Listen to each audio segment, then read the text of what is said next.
Hello and welcome back to the Seattle Freakin' Sports Podcast.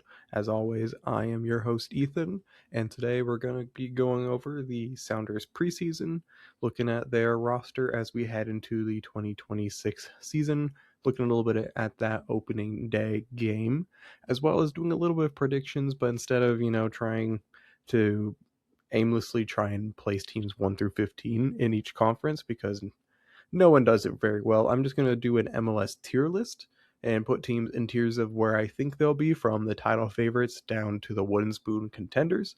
And, that always makes somebody mad. So feel free to debate me on that.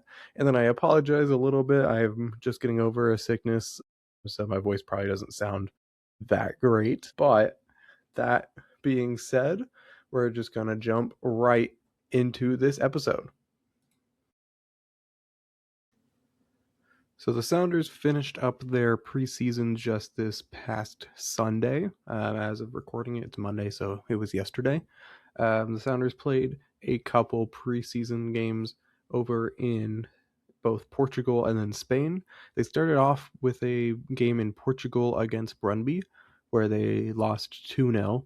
They followed it up with a couple of wins with their first choice lineup against, I'm not even going to try to pronounce it. Wikipedia says they shorten it to BP, Swedish team. The Sounders beat them 3-0 with a pair of goals from Jesus Ferreira. They played 3 45-minute periods in that one. Then they played a simple 90-minute, 2 45-minute halves against Hammarby.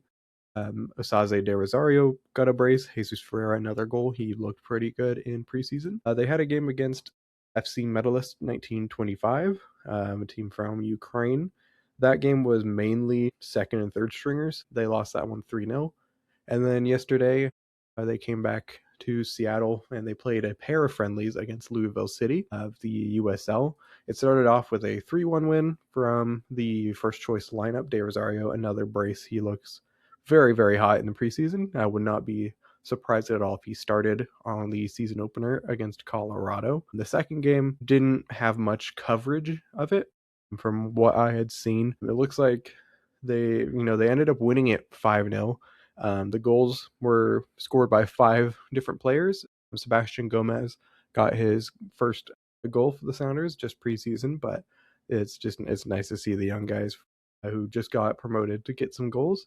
Paul Rothrock scored. Georgi Manungu scored. Newest player on loan, Nikola Petkovic, he scored. And then Peter Kingston for the Defiance, he scored as well. I believe it was both teams, like second teams, but the Sounders pulled off a pretty convincing victory against Louisville in that game. The Sounders have had a bit of a injury bug in preseason. I'm pretty sure they are down to 2 center backs that are healthy. Luckily, it is the starting center backs, Reagan and Eamar. But Stuart Hawkins, he's been battling an injury since last season. Kim Keehee picked up an injury this offseason. Ryan Saylor has been dealing with an injury.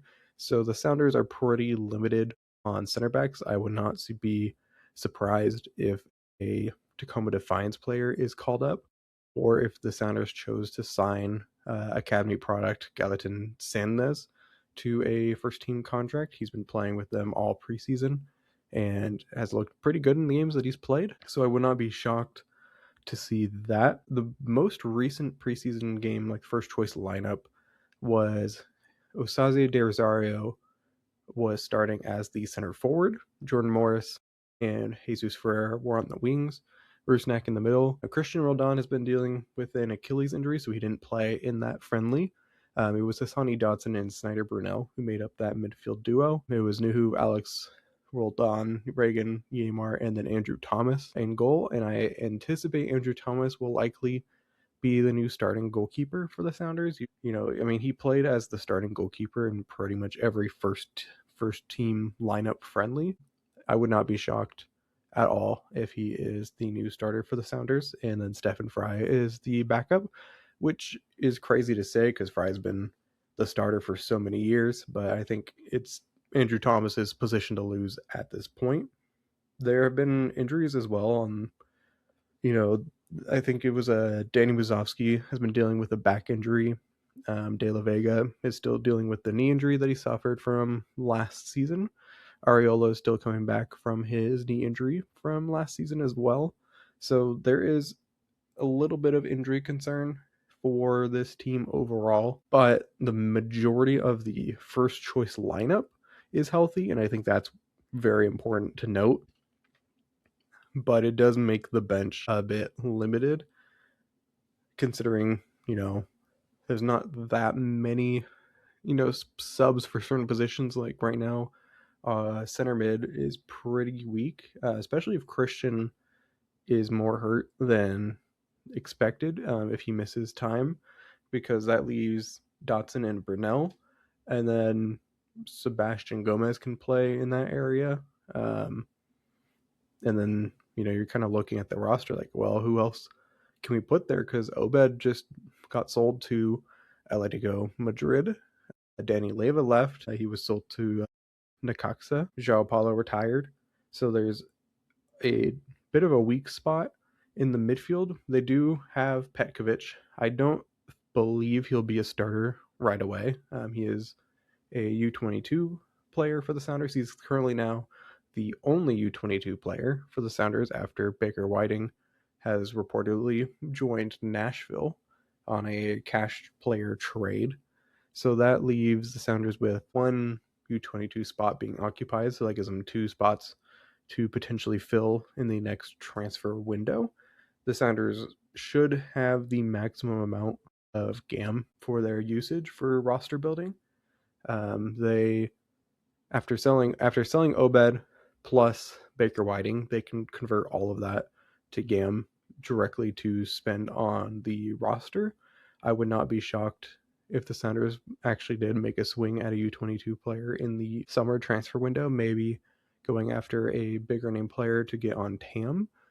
I don't anticipate the Sounders reducing a DP contract. I don't see them buying out Morris, Rusnak, or De La Vega's contract, and I think it would be silly for them to consider that. Uh, I know a bit of the fan base. There's a bit of fans that are not too happy about Morris being a DP, and I get it, especially because Morris, for most of his career, really didn't hit our salary cap too high because first he was a homegrown player, and it was just he had a career year that essentially forced the Sounders to make him a DP because of contract negotiation, and then he was hurt a lot of last year, and people were upset. But we saw it even last year when Morris finally came back from injury. He scored in 3 of his last 4 games. And then the year prior, when he wasn't injured, he was, top 10 goal scorer in the league for that position. I still believe Morris is better as a winger. I think his skill set is better as a winger or even a second forward and not being the number 9. And I think the Sounders may have unlocked that a bit with De Rosario being up top. As much as I loved what Danny Wazowski did for us last season, I think De Rosario might be the better option to go forward with.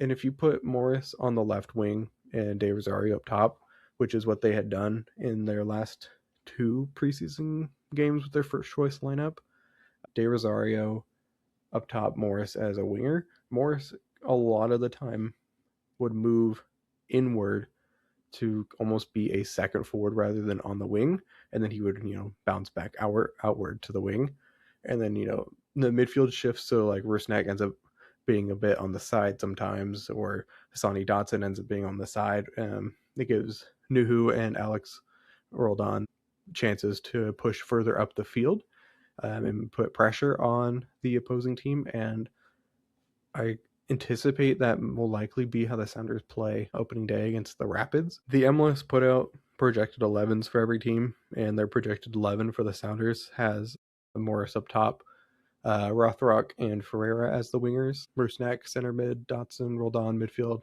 same back four as last year, Andrew Thomas in goal. I would not be shocked if Morris ends up starting on the wing and then De Rosario up top. I think De Rosario has probably earned it for how he's played in the preseason, but that's here and there. The real big question mark comes in now is who's backup for fullback, right? Because Nuhu and Alex, you have a lot of faith in them. They've been pretty healthy throughout their career, not really super long injury prone concerns. But right now, when you look at the roster, you have really just Cody Baker and Kalani Kosarienzi for that play in that position. You can play Paul Arriola there, but he's still working back from injury. One player that we did see playing as a wingback more in the preseason this year was Rothrock, which could be a solution, and the Sounders could like that enough as to the point where they were okay with selling Reed Baker Whiting, that they do have those options. But at the same time, it seems like the Sounders kind of forced themselves into a weak spot at that position, and it kind of feels the same in the midfield. There's a possibility that if Christian is hurt, you have pretty much three players for that central midfield spot. You could always move Albert back to that more central midfield spot and then put Ferreira at the attacking midfield, because I think Jesus Ferreira he can excel at that position. I know he got a bit of flack last year because it took him a while to get going with the Sounders. I would not be surprised at all if Jesus Ferreira ends up having a resurgence this year and really finds his form. It seems like a lot of players that the Sounders have signed in the last few years, it takes them a year to really adjust to playing with the Sounders in the Sounders system, in Brian Schmetzer's system. De La Vega, he dealt with injuries a lot in his first year, but even when he did play, it was kind of like you were wanting more out of him. Last year when he was healthy, he looked great. He looked like a game changer. He scored a goal that was a contender for the Puskas Award, and he scored some absolute beautiful goals in MLS. One against San Jose comes to mind. And I think if he is healthy, he's a game changer for this team. I think Jesus Ferreira, after getting a year to really gel with the team and kind of really find his role with the squad, I would not be shocked to see Jesus Ferreira have a bounce back season, especially with the added motivation to try and make the World Cup roster. I would, that is a motivation that all of these players are going to have to try and make World Cup rosters. Jesus Ferreira at one point kind of felt like he was a lock for playing for the U.S. national team, but he hasn't really caught Pochettino's eyes recently. And if he can have a really hot start to the season, maybe he can change that. As for the rest of the roster, I mean, goalkeeper is pretty solid. You have Andrew Thomas, who looks like he could be one of the best goalkeepers in MLS this season if he continues to perform like he did last year. And then if Stefan Frei is your backup goalkeeper is one of the greatest goalkeepers of all time.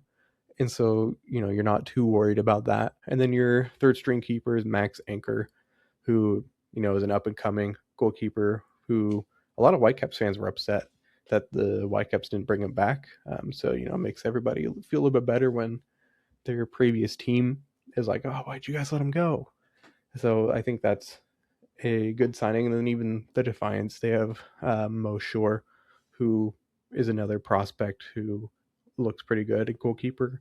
I don't have any concerns about that position for the Sounders.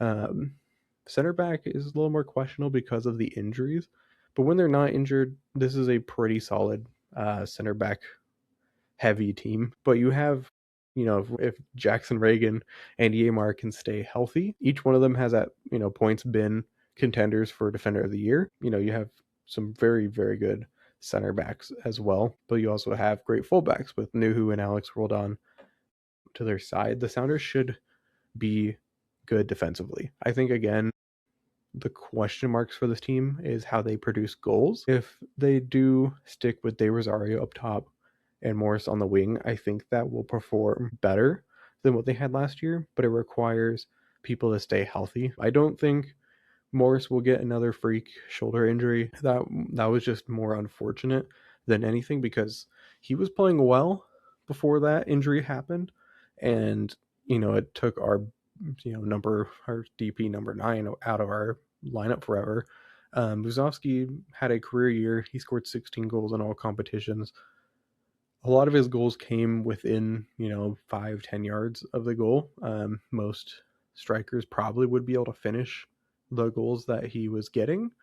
I'm not trying to take anything away from Musovski. I'm a big fan of Danny Musovski, but that being said, put De Rosario in the same situation, and he probably ends up with the same amount of goals, if not more. I think De Rosario has a very high upside. One of his goals he scored in preseason, the preseason game that they streamed against Hamarby, he got the ball just past midfield up near the far touchline, dribbled past a defender, and just kept going down the side, dribbled all the way in, got to the box, and then beat the keeper to his far post. But it was a really, really good, uh, you know, individual effort from De Rosario, and I think he truly can be a great goal scorer.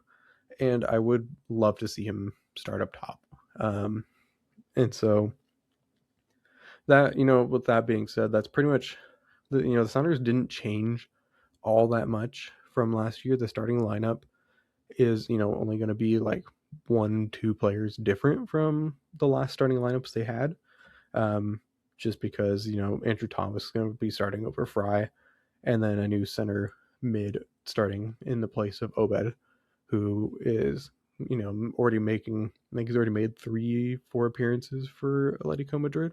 So man, it's cool to see Obed playing over there, and I've watched every Atletico game since he joined them just to see him play. The Sounders are definitely going to miss his production in the midfield. The difference will be that Hassani Dotson and Snyder Burnell are going to be trying to get that other spot in the midfield, and they're more attack-minded center mids than Obed was. Obed was great defensively, but he didn't necessarily push too far forward for the attack, and that's what I think Dotson and Burnell may do differently, and it honestly might provide the Sounders more goals coming from their midfield.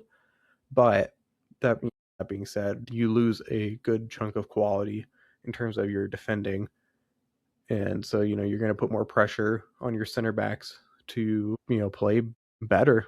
And we need another defender of the year performance out of Reagan and Yamar to take the pressure off of Andrew Thomas. It's kind of it starts at the attack helps out the midfield helps out the defense helps out the goalkeeper. If it's a well-oiled machine, the Sounders should be just fine. I don't have concerns like that this team isn't going to be capable of competing in MLS.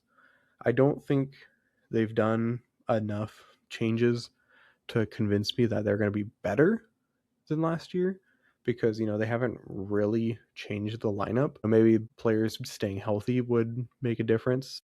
I think I'm excited to see Paul Arriola play, because a few times he played last year before he tore his ACL, he looked great. He looked like he fit the system well. I think Jesus Ferrer might have a better year this year than he did last year. If Morris stays healthy, that's a very important player. The club's leading goal scorer, and if you have a breakout from, say, De Rosario, or the Sounders use Georgie Manungu more, he could be a game changer. If De La Vega comes back and stays healthy, he's a true game changer. So I don't have big concerns about the Sounders roster. I don't think they're supporter shield contenders. I don't think this team is built to make a push for the supporter shield.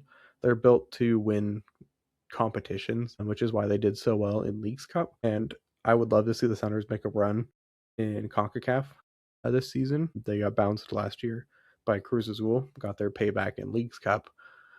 But I would love to see the Sounders, make a push, maybe be the first MLS team to win 2 CONCACAF Champions Cups, as it's called now.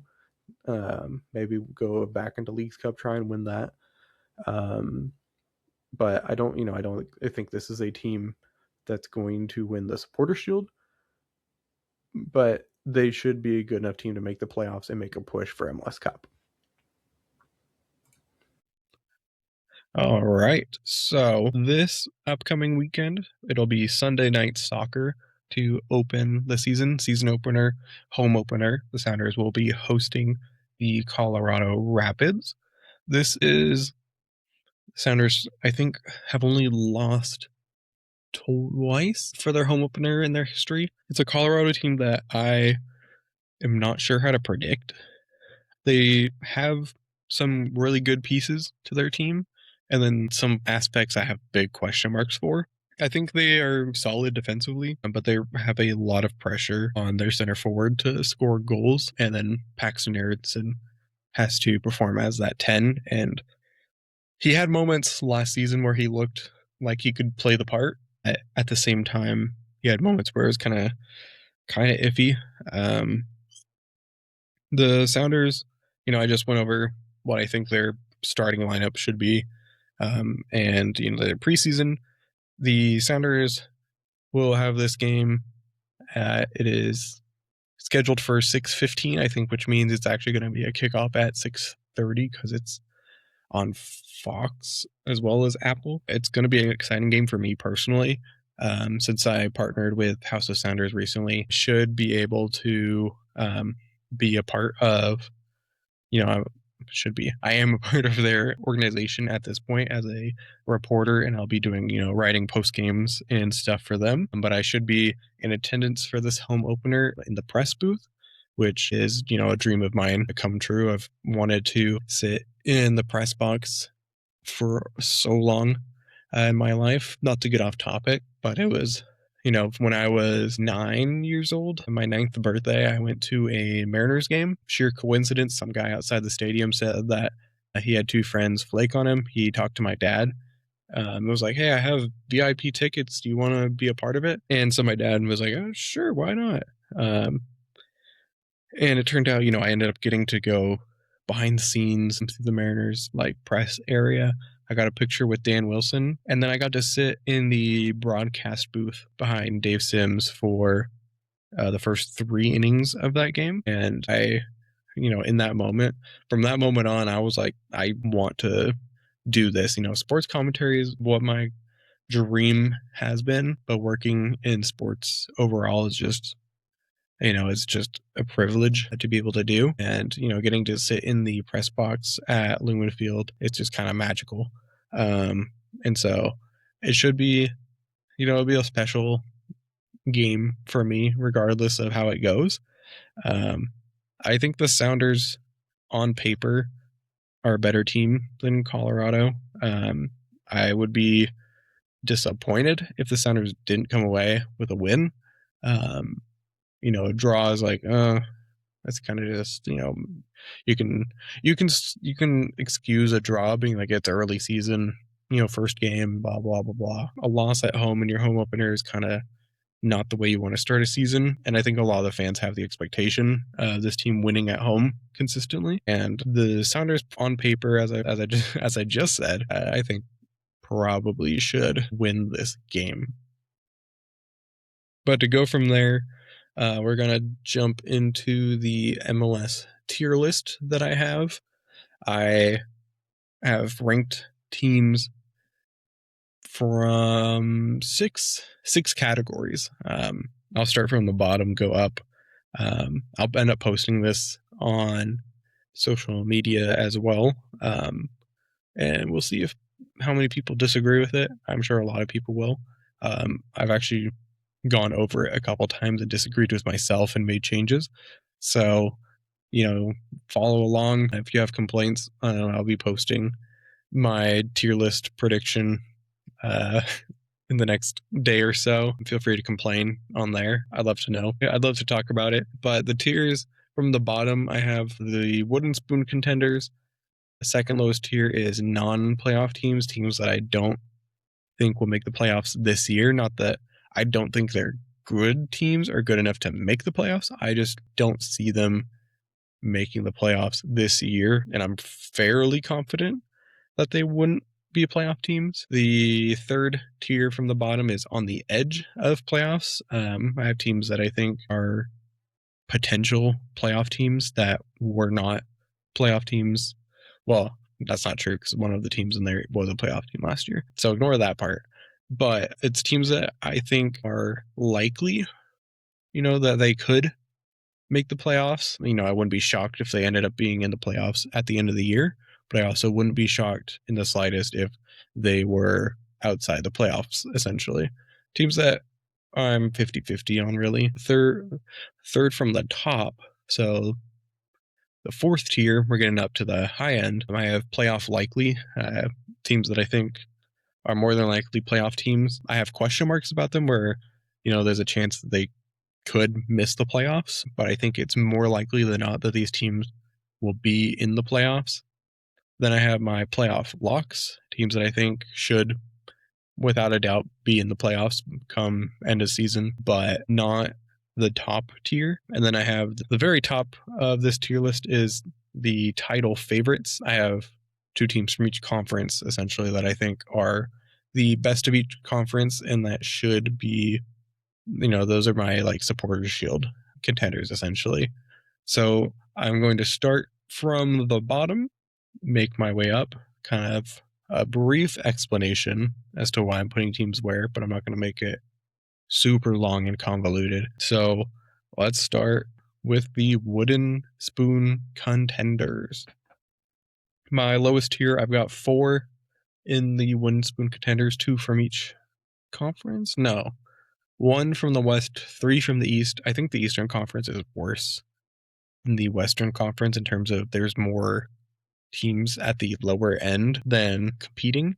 There's a very clear disparity between the best and the worst in the Eastern Conference compared to the Western Conference. But the Western Conference team that I have as my, wooden spoon contender would be Sporting Kansas City. I don't really like how they spent their offseason. They finally got a new coach. I didn't think Peter Vermes was leading him in the right direction starting 3 years ago. They finally moved on from Peter Vermes. And who'd they replace him with? A guy that the Chicago Fire released 2 years ago, Raphael Wicki, who was not very successful with Chicago. In fact, they brought in a replacement for him who instantly did better. So I'm not a fan of the coaching hire for Sporting. And then they didn't really do much in the offseason to really improve their roster. They actually, I think, have the smallest roster in MLS. They, pretty much just kind of have the bare minimum of starting lineup plus subs. So, if they have any type of injury bug, they're going to have to resort to, calling up players from their second team, from their academy. They have a few players that are on this roster that I look at it and I go, okay, this team's not bad in terms of these specific players. They have a great goal scorer in Joveljic up top. Daniel Shalhoub, he was a MVP contender a couple years ago. Center midfielder Manu Garcia is not bad at all. Jake Davis in the center midfield, I think he's a pretty good player. John Polskamp as a goalkeeper, he's a decent MLS goalkeeper.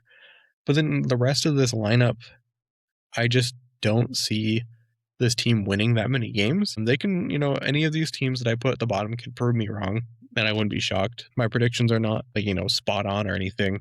I just, looking at Sporting's lineup and then their, lack of depth, essentially, I don't see Sporting being competitive this year. I think this is a team that's rebuilding, especially after letting some of their veteran players go, and then they let go of Eric Tommy as well. I think this is a team that's in year 1 of a rebuild, and they're just kind of going to accept that reality for this year and then go on to the mini season in 2027 before the new schedule change happens.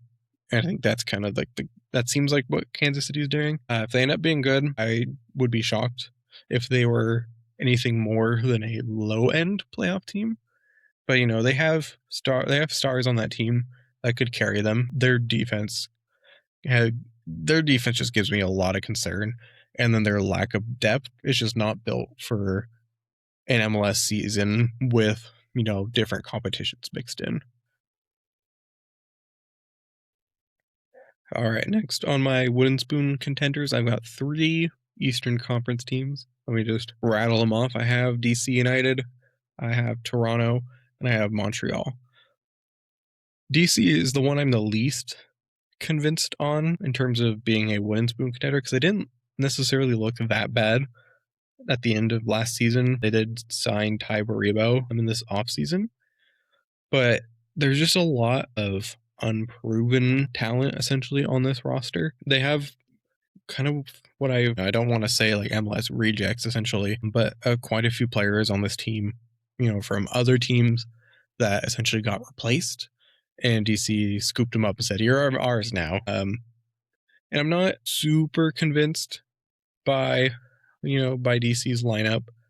They weren't that great last season, and I don't know if they've made enough changes to really improve themselves to be higher up on my list. So that's why I've got them at the bottom. As for Toronto, again, this is a team that I'm not super convinced that they should be at the bottom, but I just am not convinced yet, essentially. They've made good signings. They brought in Walker Zimmerman. They signed Jose Cifuentes. They brought in I can't say it.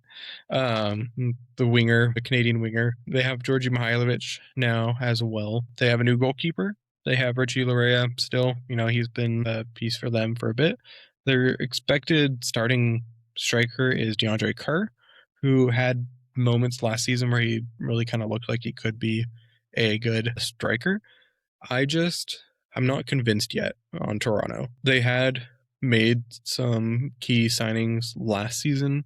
They brought in Georgi Mihailovic in the summer window, and I didn't see enough essentially to be convinced.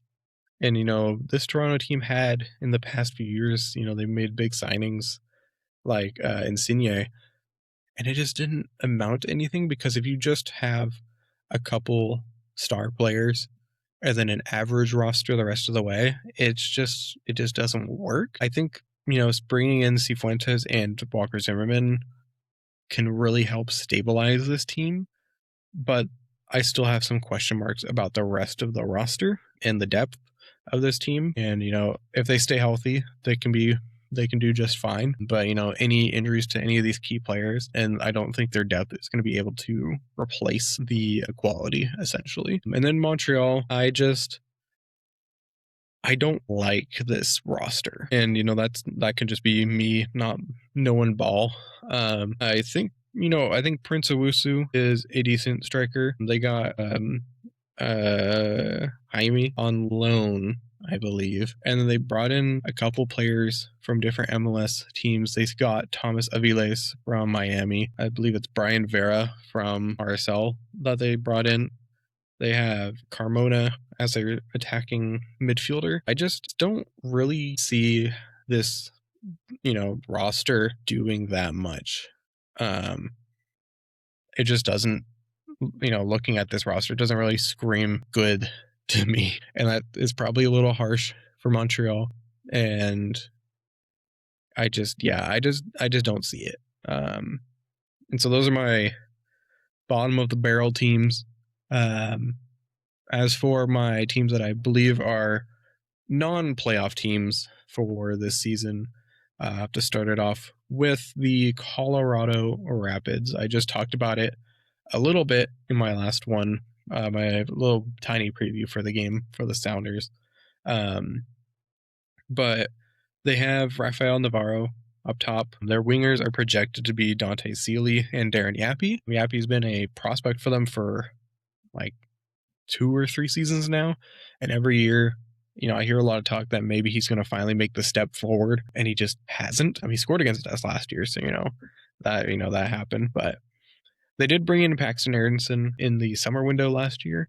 Maybe with a full offseason with him, with the team, he'll perform better than he did last year with the Rapids. It looks like it'll finally be time for Josh Atencio to be a starter for the Rapids. He didn't start as many games last year as I thought he would, but he's projected to be the starter this year. A pretty different back line for the Rapids with Ian Murphy and Rob Holding coming in. Zach Steffen in goal is always a plus because he is a proven goalkeeper in this league and in other leagues. Fullbacks Reggie Cannon, Sam Vines, like this is a team that I think has the potential to make some noise in MLS this year.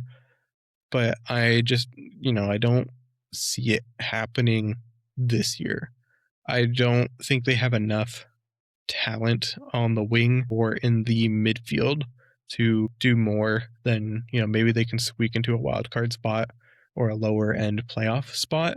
But to me, I think there's too many stronger teams in the Western Conference that it'll be hard for them to make it out. And then the other teams, I'll just list them out essentially. I had 6 teams in this tier of my non-playoff teams, that being the Rapids, Real Salt Lake, FC Dallas, New York Red Bull, Red Bull New York, they rebranded, the New England Revolution, and then St. Louis City. The Revolution, Real Salt Lake, I am prepared to be very wrong on. They have a fairly solid team. I think the part that gives me the most pause is their attacking forwards. They have Olatunji, and then they signed a DP from France. I'm not even going to try to pronounce his last name because I know I'll get it wrong, but he only scored 3 goals in the last 2.5 seasons. France, and I don't understand why that was enough to convince them to give him DP money. Surely, he can prove me wrong. And end up, translating his game well to MLS. Olatunji wasn't all that spectacular either. And then, they have a lot of pressure on Diego Luna to be a performer for this team. But there's a real chance that he leaves in the summer. Same with Gozo and even Anelli for them. And if they lose, these key pieces, it's just a question mark of how are they going to replace them. And so that's kind of why I have them in this tier. Is not necessarily that I don't think they can't be a good team. It's that I think their attack is going to be, weaker than a lot of teams in the league, but it's going to be boosted by that midfield. But if the midfield loses its key players in the summer window, there's a really high possibility that Salt Lake finishes towards the bottom of the barrel. As for Dallas, I'm just not convinced. I'm looking at their projected starting lineup. It just doesn't scream at me like this is a team that's going to be in the playoffs. They have a good striker in Peter Musa as well as Logan Farrington. They'll probably have both of them starting up top, but the rest of this team is just kind of not it just doesn't speak to me like a playoff team. And I just don't really see improvements. Essentially, I don't see an improvement upon last season. And for me, it's just they just haven't done enough. And then the last Western Conference team being St. Louis, I just don't get.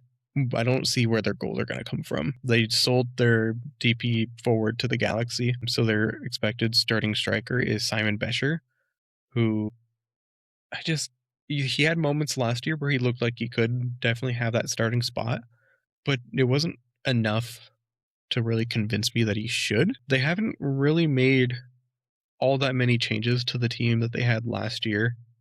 They've reinforced their back line, but again, the midfield to the attacking front, I don't see enough improvement to really push this team out of the bottom tier of Western Conference teams. I think there's just too many good Western Conference teams for this specific St. Louis team to make the playoffs. As for the Eastern Conference, I think might be a little controversial to have the New York Red Bulls in this section. Sorry, Red Bull New York. I have to get used to that because they've made a lot of changes. They made a lot of signings, and I think the reason I have them in this tier is solely because they made so many changes that it may take time essentially for this team to gel together. They have consistent spots with Choupo-Moting up top and Emil Forsberg, but they have new wingers on each side with Ruvalcaba and Cade Cowell. They brought in Justin Shea to be a center back, Voladair from Sporting. They signed Marshall Ruddy from Toronto. They signed Ethan Horvath to be a new goalkeeper. From this starting lineup, a majority of the projected lineup for them is new players that haven't played together, and that's really the sole reason I have them in this tier. Is not necessarily that I think they're a bad team. It's just I have no idea how to predict a team with a essentially brand new first choice 11, like 8 new starters essentially. It's hard to predict that. Um, and I probably, was thinking of putting them on the edge of the playoffs rather than in this tier. Um, but I had to keep my tier list. I tried to keep it as balanced as possible. So the Red Bulls ended up in this section. And then last but not least of this tier is the New England Revolution. And they feel more fitting to be in this tier than the Red Bulls for sure. They their attack I don't have any concerns about. Leo Campana, if he can get in form, he is just fine. Terjman, he'll be fine for them. Carlos Heel has always been consistent at performing. They brought in Griffin Yao to be their new left winger. Signed him from Westerlo. Don't quote me on that. But the real question marks for this team is essentially everyone beyond that front four. The midfield to the back four, it's kind of, feel like I'm repeating myself consistently, but it doesn't feel like they've done enough to really improve this team. And it just seems like a relatively weak back line. They have the benefit of having Matt Turner in their goal, so he'll be able to save them from some of their defensive mistakes, but I don't think he'll save them enough. And that's kind of why they're in this tier. My fringe playoff teams, my on the edge playoff teams are Austin, San Jose, Atlanta, Houston, and the Galaxy. Austin, they've made some good signings. I really liked the addition of Facundo Torres and Jaden Nelson. Their midfield, their midfield was already fine with Owen Wolf and Danny Pereira, and then they added Joseph Rosales from Minnesota, and so I think that really makes this midfield group look pretty good. Rosales is a wingback, so he's in the midfield, but he's also in the defense. They added John Bell, and John Bell looked great for the Sounders last season, so I'm not shocked to see him be in a starting lineup elsewhere. Brad Stuver in goal. He's been a consistent goalkeeper for the MLS, probably top 5, last few seasons. They were in the playoffs last year, but again, I think the Western Conference has so many good teams that it's hard to predict who will be in the playoffs because there's not really clear-cut teams that are bad. A lot of the Western Conference is good, and it's hard to look at these rosters and say, oh, this team's going to be worse, and they're for sure not making the playoffs comparatively to this team, because a lot of these teams seem competitive with each other. And so it's hard to that's why I didn't want to do an actual prediction, because I feel like it's impossible to rank these teams 1 through 15. And so that's why this tier is, more so teams that I wouldn't be shocked at all if they were playoff teams. Austin, it'd just be a repeat of last season. I think they finished 6th in the West. In this team, I wouldn't be surprised if they were around that area again. At the same time, I wouldn't also be surprised if they finished like 10th. And that's not necessarily because of their roster necessarily. I just think there's so many competitive teams in the West that this team doesn't stand out to me as a clear front runner. Similarly, that's why I have the Earthquakes sitting next to them. They did make a splash signing in Timo Werner, which I thought that was a pretty good signing. And then the rest of the team, it feels like San Jose is putting a lot on, like they're banking on Timo Werner to really be a star in MLS, because the rest of this lineup doesn't really scream playoffs to me. Like looking at this projected lineup that the MLS has put out for them, besides Timo Werner, they would have Preston Judd, Buda, Sakaris, LaRue, Vieira, DeJuan Jones, Roberts, Muni, Kakanovich, and then Daniel in goal.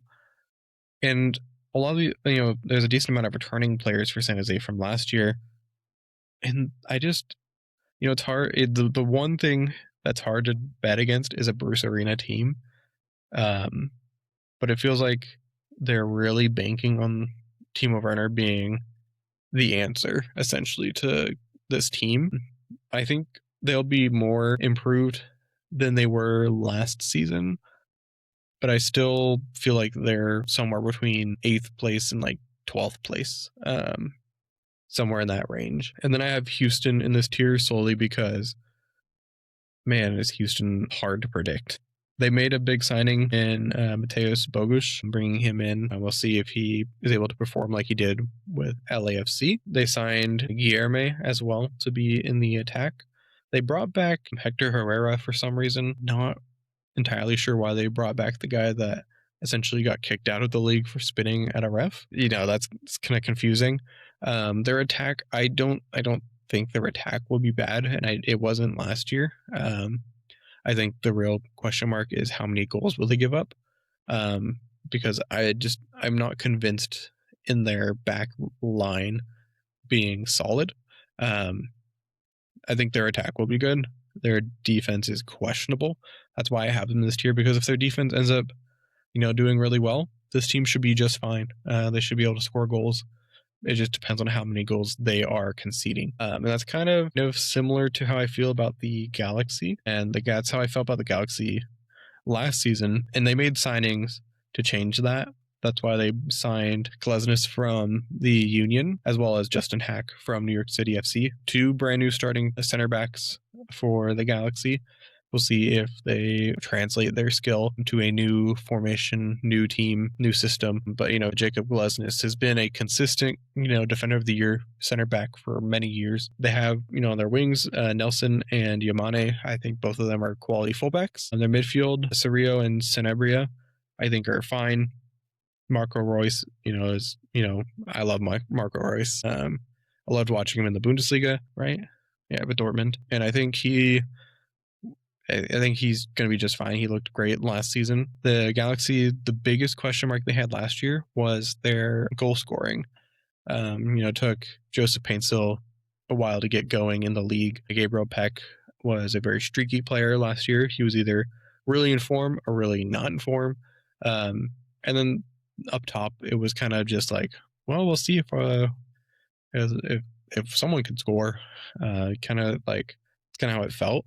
So they went out and improved that with Joao Klaus from St. Louis. And that's why I think the Galaxy should be probably a playoff team this season.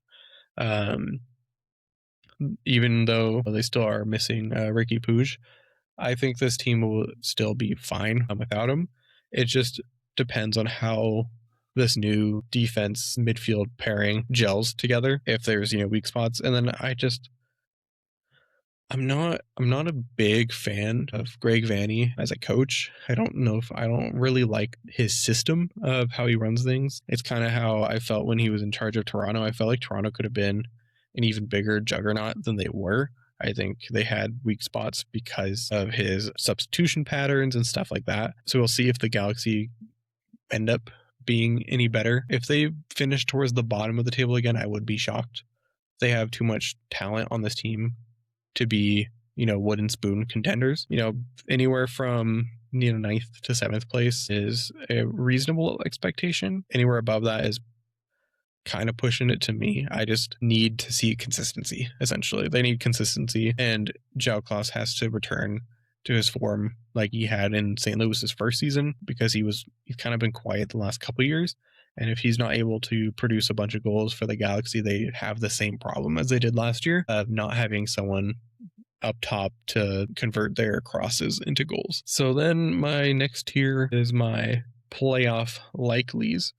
The teams that I think should more than likely be a playoff team. Like, if I had to run a simulation of these teams of the MLS, these are the teams that I think like 75% of the time should be in the playoffs. Those teams being just one Western Conference team in this tier, because I have all the Western Conference really below, because the Western Conference is so hard to predict. And that the only Western Conference team in this tier is Portland, solely because I think they should be good this year, better than they were last year.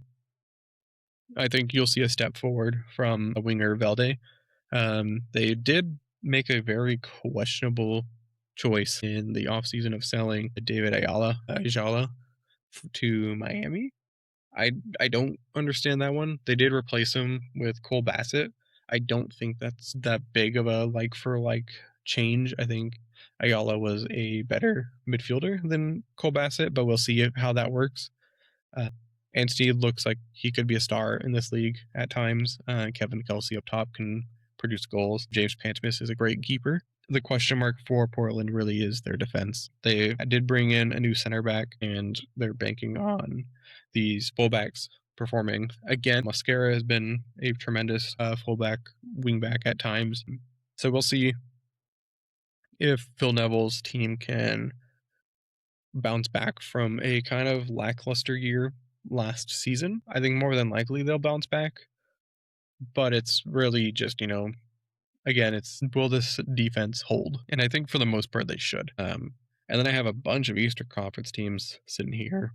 My voice, I'm losing it. Been talking for too long. In this playoff likely tier, I have the Columbus Crew, New York City, Charlotte, Chicago, and Orlando. For this, let's see, I'll start with New York City. They were good last year. I don't see a reason why they would fall off heading into this year. The question mark, I guess, would be for, their center forward being Talis Magno. And if Maxi Morales in that center attacking mid spot can continue to produce. And then it's if this I think their wingers are great. I like Ojeda and Fernandez. I think their defense is pretty solid. They have a great goalkeeper in Matt Freeze. Tavon Gray, great wingback. Tiago Martins at times has been, top of the league in terms of center backs. I don't see a reason why they would take a step back this season compared to last year. And so that's why I think more than likely this team should be in the playoffs.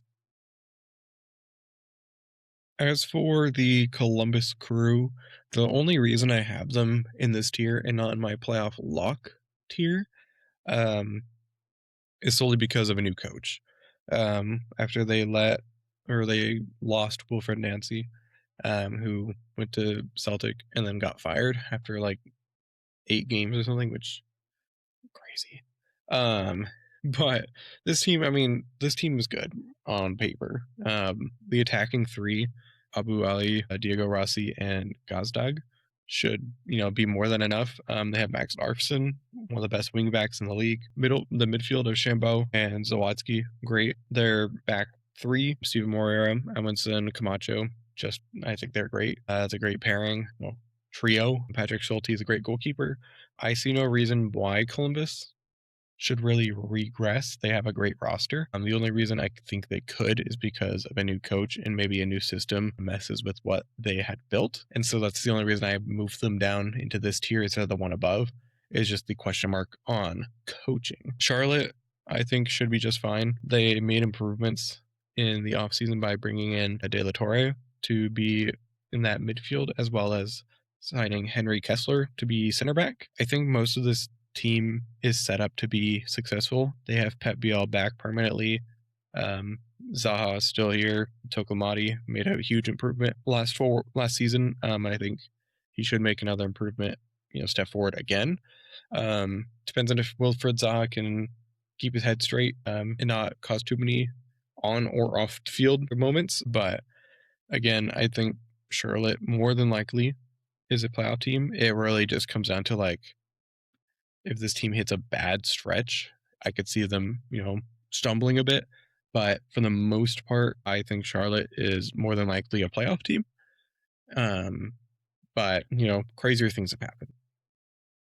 The Chicago Fire, honestly, I probably should put in a higher tier. They were great last season. And I think Greg Berhalter doesn't get the respect that he deserved with how good he was with the national team. I know people had a lot of complaints of him with the U.S. national team, but we brought in a supposedly better coach in Pochettino, and we haven't won as consistently. Berhalter took over Chicago and instantly turned them into a playoff team in MLS, and I think the additions they made, especially with Robin Lod in that center midfield, should really be an improvement on this team. And again, I just honestly, Chicago probably should be in the tier higher. Um, but I don't know. I probably could move them up and just say that I put them there, but oh well. I know there's some MLS experts out there that have Chicago as a, you know, like title contender, and I wouldn't honestly be shocked if they made a run. Their roster is built very well.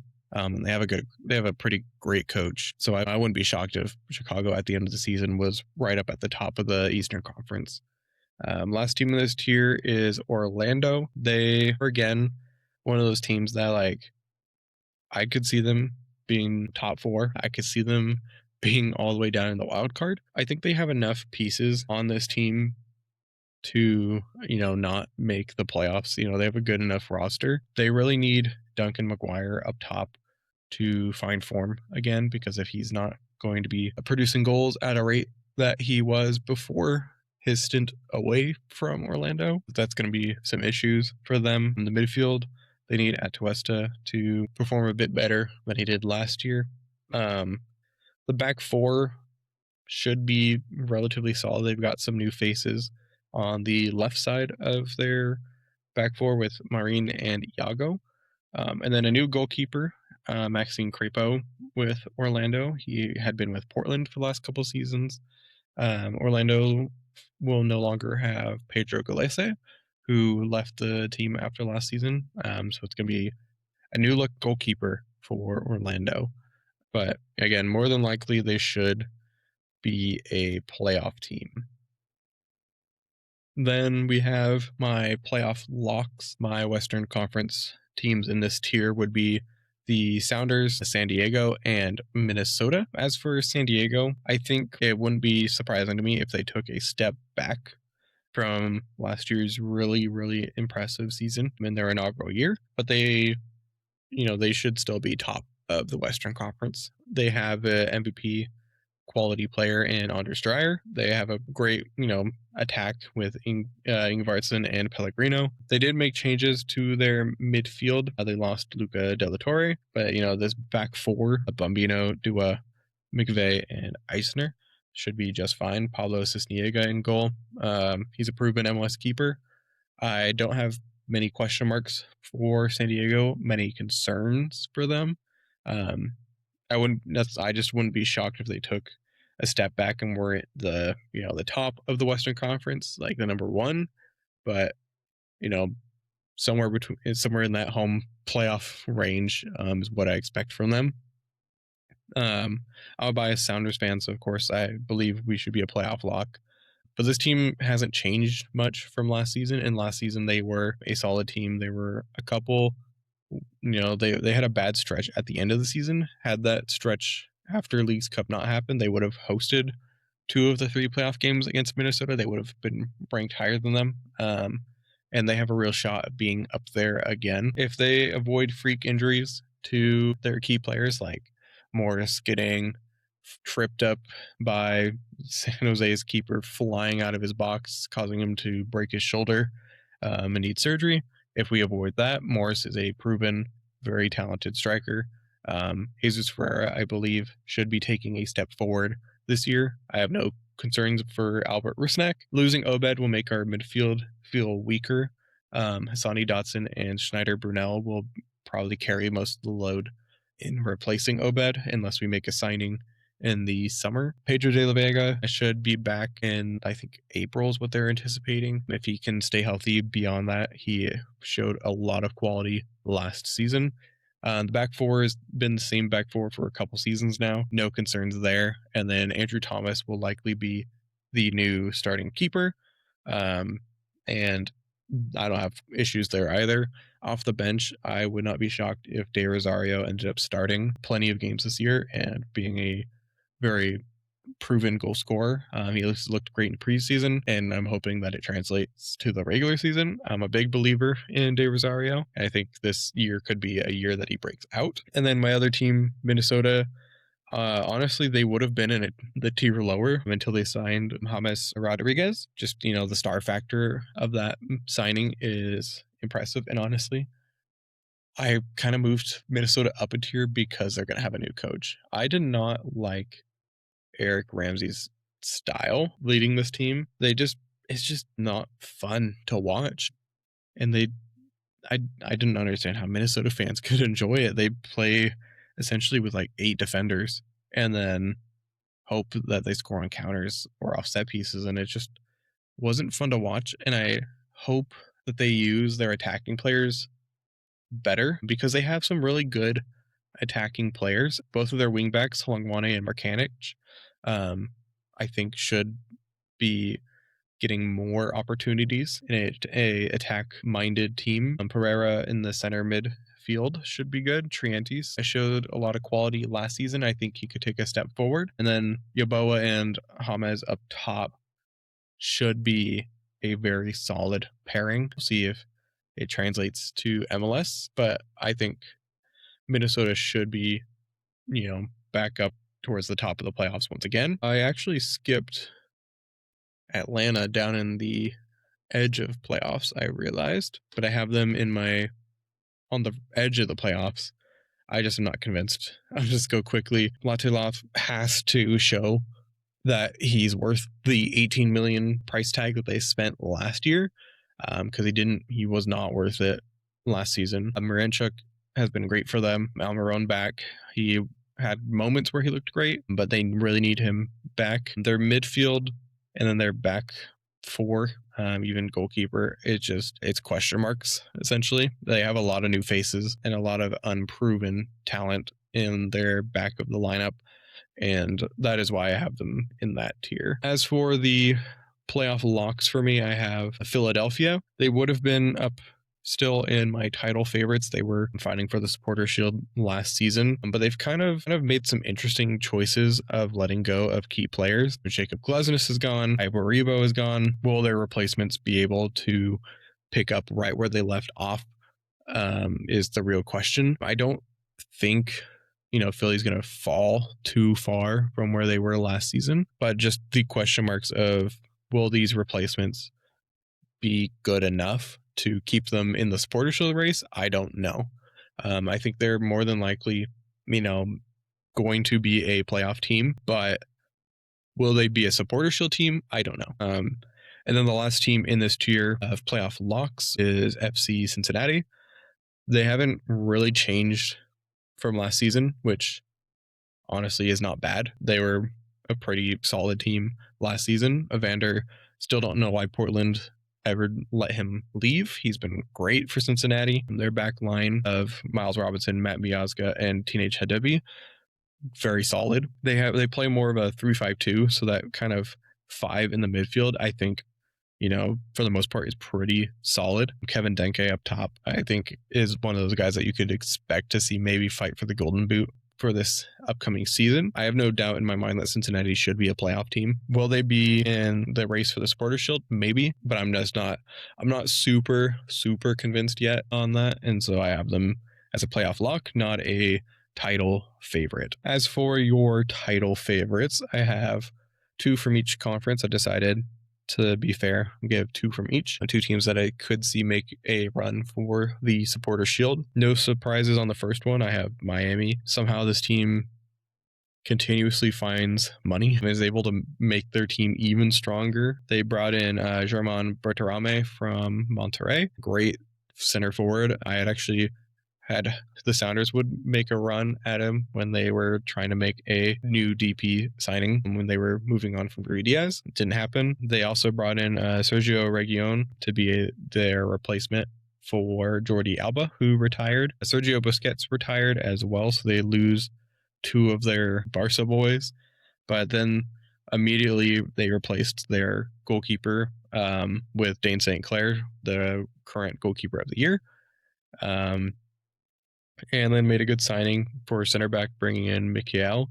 I mean, this is on paper, this is probably the strongest team in MLS.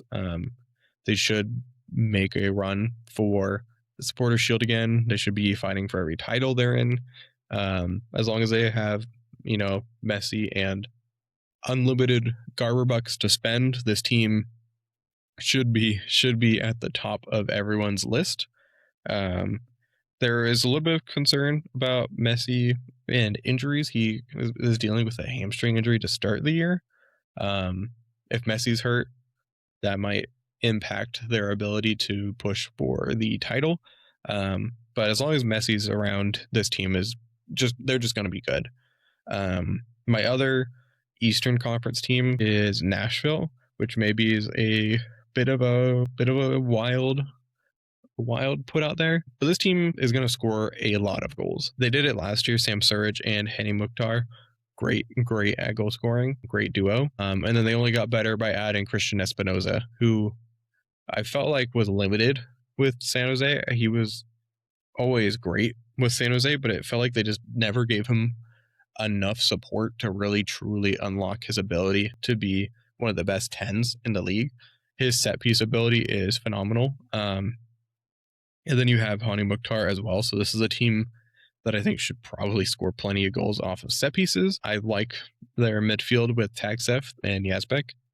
Their back line, they have two really great fullbacks with Daniel Lovitz and Andy Nahar. The question mark for this team really is the center backs and the goalkeeper. They just sold. Well, they didn't sell him. They lost Walker Zimmerman, who has been their rock in the back line for many years. And then they have a brand new goalkeeper. But, I think in MLS, a lot of the teams that end up being the best score a lot of goals. And Nashville is definitely built to score a lot of goals. As for the two Western Conference teams that are my top picks for being title contenders, would be Vancouver and LAFC. Vancouver was an MLS Cup last season. They made the CONCACAF Champions Cup final.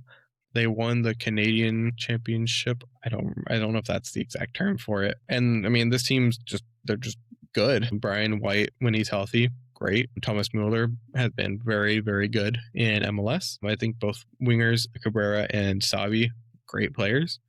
Berhalter and Kubas in the midfield, solid. The only questions I have about Vancouver is their back line, with Tate Johnson being the projected left back for this team. He had some moments last year where he looked very good, so I'm not too concerned there. But on that same left side, they also have Priso at center back as the projected lineup.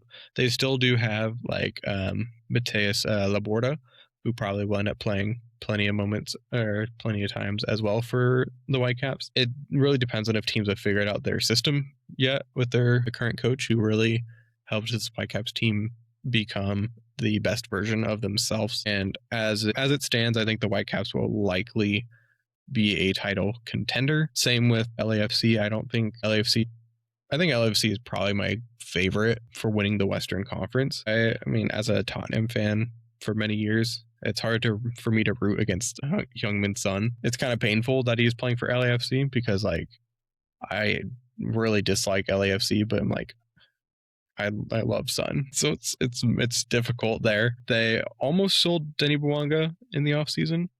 The deal failed. That would have been a really interesting move for LAFC, but they were able to keep him. They brought in Esticao. Don't quote me, by the way. Canadian midfielder to be alongside Mark Delgado and Tim Tillman. Backline of Palencia, Porteous, Tafari, and Hollingshead, and then Hugo Lloris in goal. This team's built very, very well. They have not very many clear weak spots on this team. Maybe the right wing of Martinez could be a weak spot that they can improve on. Maybe center back could be a position they could improve on. But this is a team that is built very, very well. And I would be very surprised if they finished anywhere lower than third in the Western Conference. And I just expect them to be making a run for any title, any tournament that they're in. So they're another team to watch out for. So there we have it. That's my tier list for this season, as well as my Sounders preseason recap. If you disagree with my tier list, let me know. You can comment under this video on YouTube. I think you can comment on Spotify as well. And then I'm going to post the tier list on Instagram, so you can comment there as well. Let me know what you are expecting for this Sounders season. I think the Sounders should be more or less around where they were last season. I don't anticipate them being like super better, super great. I don't think they're a title Supporter Shield team, but this team should be competitive in the Western Conference, should be competitive in CONCACAF and in Leagues Cup. So let me know what you think. I hope you enjoy the new background screen for this podcast. I made it myself. I put my heart and soul into it. So I hope you enjoyed this episode. Let me know what you think. Leave a like, leave a comment. And as always, I hope you have a good rest of your day, night, whatever it is where you're watching. Take care.